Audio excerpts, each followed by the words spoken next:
What makes him special? As I mentioned, I thought the question was strange. What do you mean it's John Paul II?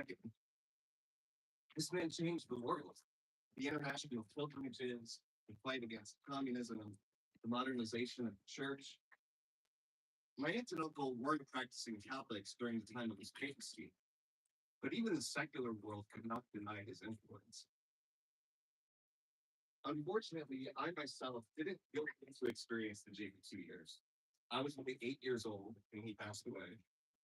However, I vividly remember the week of his death. Each morning, I woke up for school. Good Morning America played on the living room television. And every single day, that secular news gave its status update on the crowd gathered below. The eyes of the world could not turn away from that little light in his bedroom window on the evening of April 2nd, 2005. Perhaps some of you remember those images. But over 2 decades have passed. Not once have I seen the secular media discuss John Paul's. Oh, I didn't rain for that. The Soviet Union and the Cold War exist only in history textbooks. The world moved on. Two popes have come and gone since 2005. The average Catholic does not go back and read JP2's encyclicals. The church moved on. For those with living memory of JP2, like yourselves, really give tours of the shrine. It's school groups. Middle school, high school. These kids weren't born yet when JP2 died.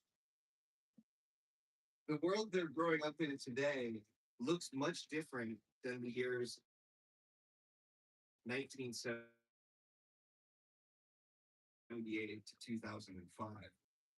So why should they care?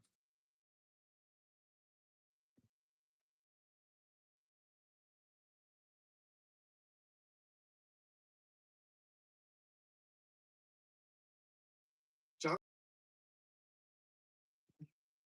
he touched the hearts of millions as he traveled around the world.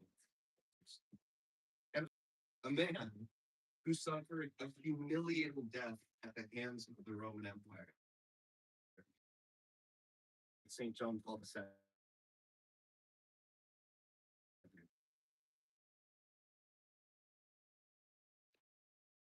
In 1978.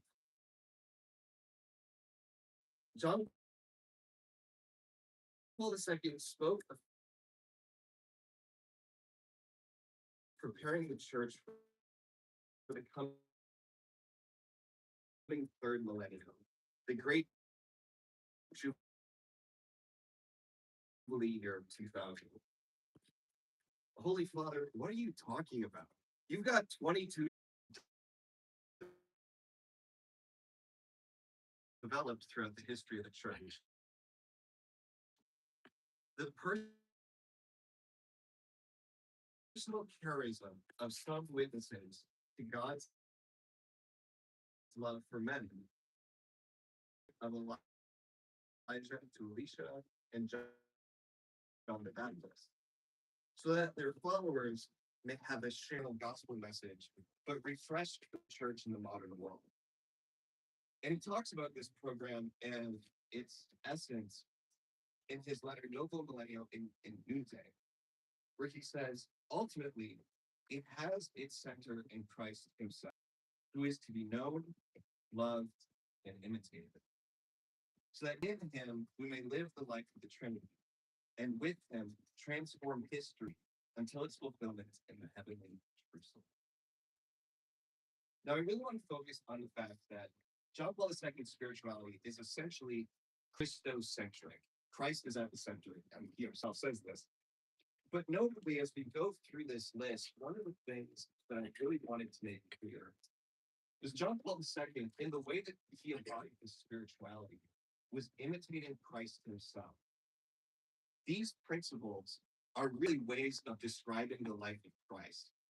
And I've noted various gospel verses that we'll go through where we see the way in which Christ embodied these principles. And then I'll speak on how John Paul II himself also embodied these principles. So the first one is actually perhaps the most difficult one, and that's the human person. My personal academic background is in philosophy. That typically means I'm really fun at dinner parties. And I would just tell people, I'm a philosopher, I'm not a theologian. Theology is really difficult.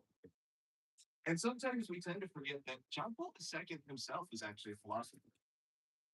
He was a philosophy professor. And if you read some of his early works, some of his lecture notes from when he was a professor, I don't even understand. With another term, theology of the body. Theology of the body came from a series of weekly audiences that he gave. Theology of the body would not have been possible if it weren't for his deep philosophical understanding of the human person and the emphasis that he put on the human person. Why to him was the human person so important? Two reasons. First and foremost, look to Christ. First and foremost, look to Christ. On your sheet, we